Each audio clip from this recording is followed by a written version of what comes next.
আজকে আমি কাতলা মাছের মাথা দিয়ে মুড়ি ঘন্ট করছি। তার জন্য নিয়েছি বড় বড় কাতলা মাছের মাথাগুলোকে কেটে আমি এরকম করে পিচ করে নিয়েছি।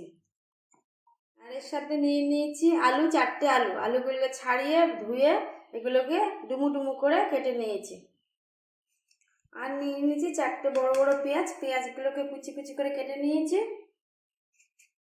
আর তার সাথে নিয়েছি 5টা কাঁচা লঙ্কা, 4টে রসুন আর বেশি অর্ধেক আদা। আর নিয়েছি গোবিন্দভোগ চাল। মুড়ি ঘন্টর জন্য গোবিন্দভোগ চাল তো লাগবেই, 100 গ্রাম গোবিন্দভোগ চাল। তার সাথে আছে ফোড়নের জন্য 4টে তেজপাতা, 4টে শুকনো লঙ্কা আর গরম মশলা। কড়াটা বসিয়ে দিয়েছি গ্যাসে। মাছ ভাজার তেল দেবো। এবার কাতলা মাছের মাথাগুলো ভেজে নেব। তার জন্য কড়াটা বসিয়ে দিয়ে তেল দিয়ে মাছের মাথাটা মাখিয়ে নেব। তেলটা দিয়ে দিচ্ছি মাছ ভাজার জন্য। তেলটা গরম হোক, গ্যাসটা একটু কমিয়ে দিয়ে আমি মাছের মাথাগুলো হলুদ দিয়ে মাখিয়ে নেব। মাছের মাথাটা আমি লবণ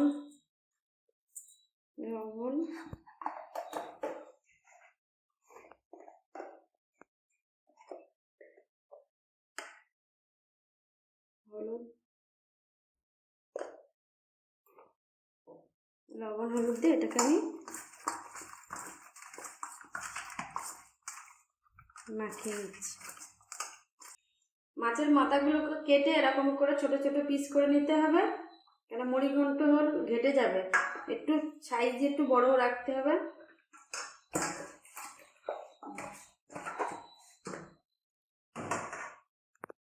তেলটা গরম হয়ে গেছে, গ্যাসটা একটু বাড়িয়ে দিলাম। দিয়ে এবার মাছের মাথাগুলো ছাড়বো।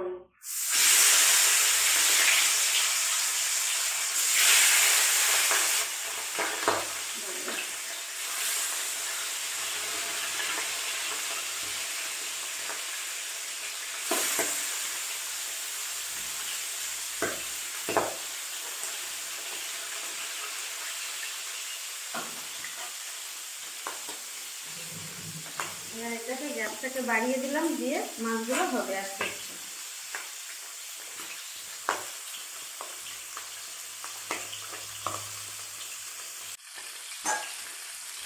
গ্যাসটা কমিয়ে এই মাছটাকে উল্টে দেবো।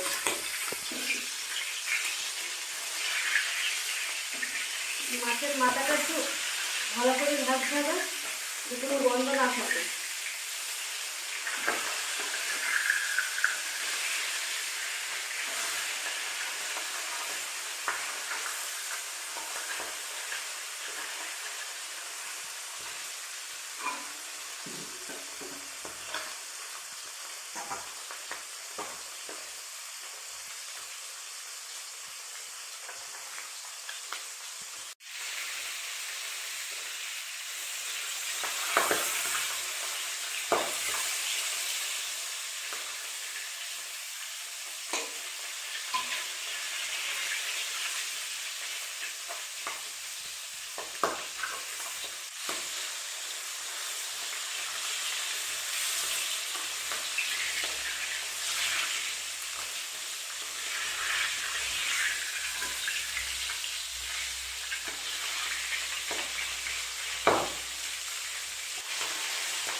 মাছের মাথা ভাজা হয়ে গেছে, এটাকে আমি তুলে নেব।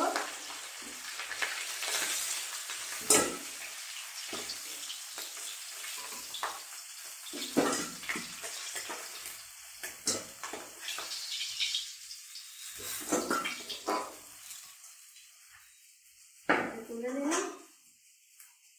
যে বাকি অংশটা মাছের মাথা ছিল সেটাকে আমি এবার ছেড়ে দিই। একইভাবে ভালো করে ভেজে নেব।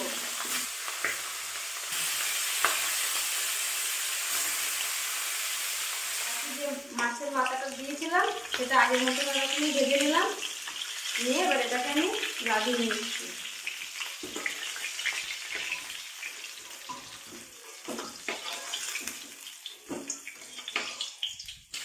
মাছের মাথাগুলোকে ভালো করে ভেজে নিতে হবে, কোনো গন্ধ না থাকে, খেতে যেন ভালো হয়।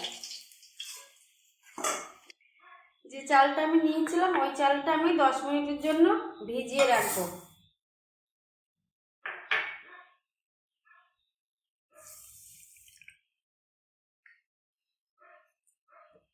এটা আমি 10 মিনিট ভিজিয়ে রাখবো। যে মাছ ভাজার তেলটা ছিল তার মধ্যেই আমি ফোড়নটা দিচ্ছি।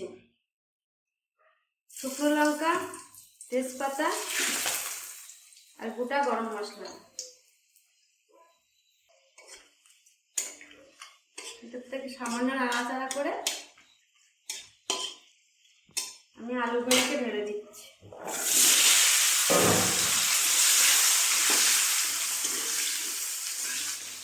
আলুগুলোকে ভেজে নিয়েছিলাম, ভেজে এবার ওগুলোকে আমি একটা তুলে নিচ্ছি। তুলে নিয়ে পেঁয়াজটা ফোড়নে বসাবো।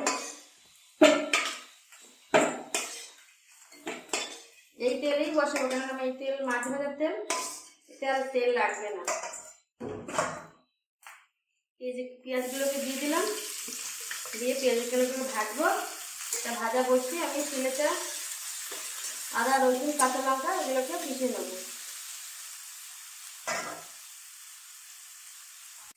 আদা, রসুন, কাঁচা লঙ্কা এগুলোকে একসাথেই আমি পিষে নেব।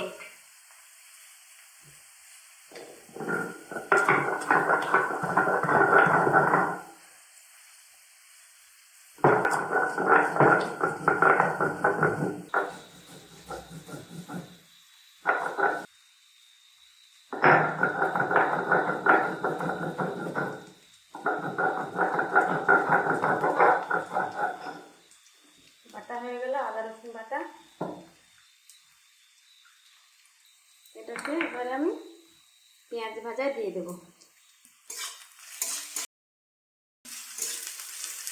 পেঁয়াজটা ভাজা ভাজা হয়ে গেছে, আদা রসুন বাটাটা দিয়ে দিলাম।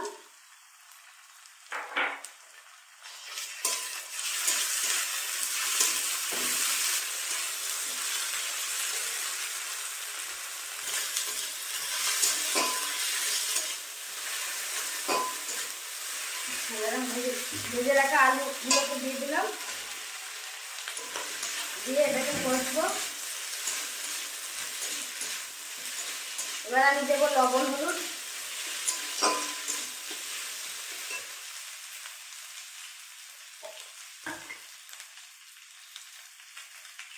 পরিমাণ মতো লবণ দিলাম, কারণ মাছ ভাজার সময় আমি মাছগুলোকে মাখিয়ে নিয়েছিলাম লবণ হলুদ দিয়ে। হলুদ দিয়ে দিলাম।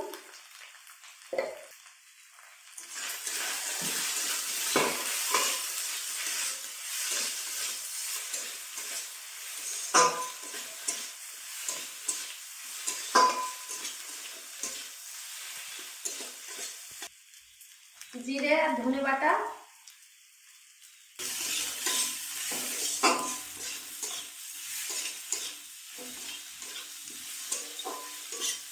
এবার এগুলোকে ভালো করে মশলাগুলোকে কষে নেব।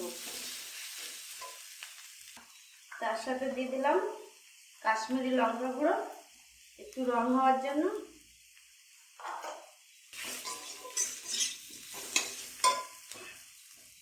এবার আমি দিয়ে দেবো গোবিন্দভোগ চাল। গোবিন্দভোগ চালটাকে আমি ধুয়ে এটাকে ভিজিয়ে রেখেছিলাম 10 মিনিট।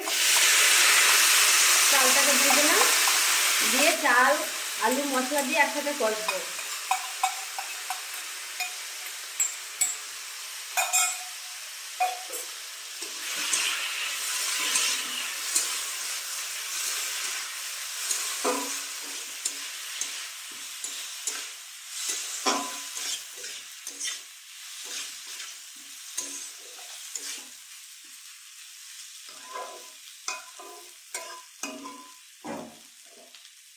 এবার একটু ওটাকে ভাজা ভাজা হবে। সামান্য একটু জল দিয়ে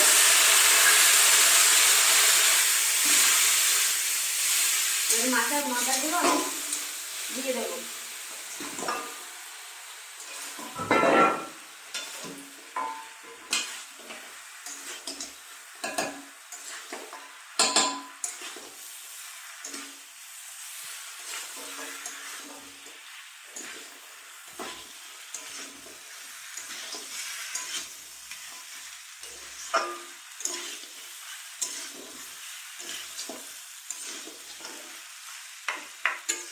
মাছের মাথাটা দিয়ে দিলাম, দিয়ে এবারে আমি জল দিয়ে দিচ্ছি। চাল আর মাছের মাথা একসাথে ফুটবে।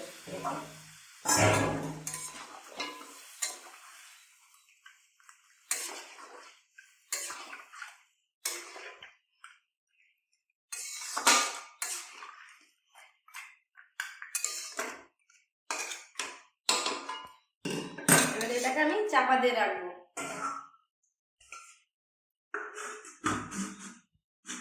এবারে আস্তে আস্তে হবে, গ্যাসটা একটু কমানো থাকবে, মানে মাঝামাঝি দেওয়া থাকবে, পুরো ফুল না পুরো কমও না।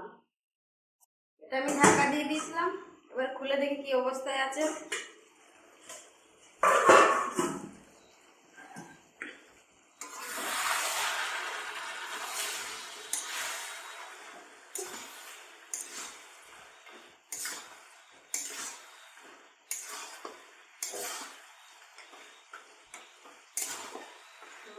মাছের মাথাগুলো আমি বড় বড় করে কেটেছিলাম, সেইগুলো দেখুন বেটে যাচ্ছে, হয়ে এসেছে।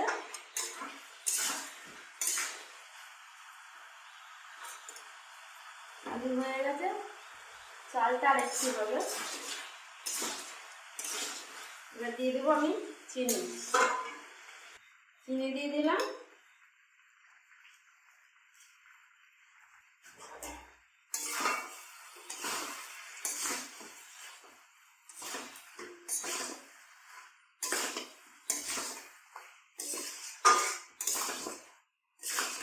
চিনিটা দিয়ে নাড়াচাড়া করে এবার আমি গরম মশলা একটু বেটে নেবো।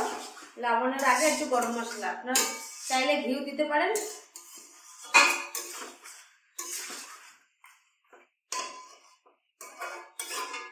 মশলাটা নিয়েছিলাম সেটা বেটে দিয়ে দিলাম, যাতে গন্ধটা খুবই ভালো হয়।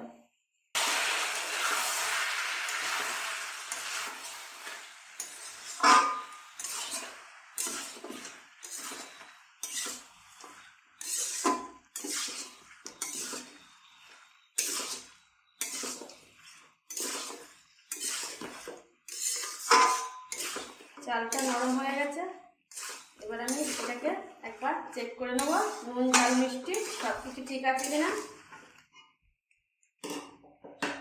সব কিছুই ঠিক আছে, কিন্তু একটু মনে হচ্ছে মিষ্টি লাগবে।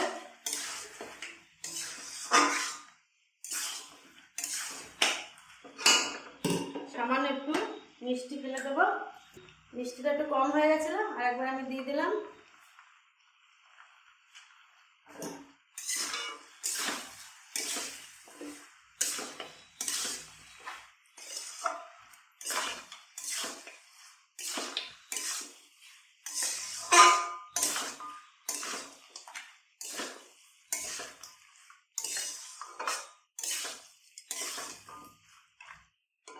এবার এটাকে আমি লাগিয়ে নেবো, হয়ে গেছে।